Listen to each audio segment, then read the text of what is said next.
పంపిస్తాను. ఆ పెట్టించే ముహూర్తం ఏదో కాస్త దగ్గరలో పెట్టించండి.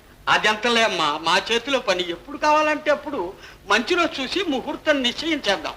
ఇదిగో చూడండి అన్నయ్య గారు, ఆ ఆ కట్నం తాలూకు సొమ్ము పెళ్లికి ఒక్క 2 రోజులు ముందుగా పంపించండి.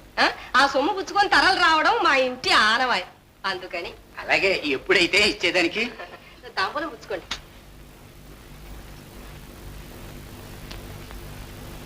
వస్తానమ్మా. మంచి వస్తానండి. మంచిది, వెళ్ళండి.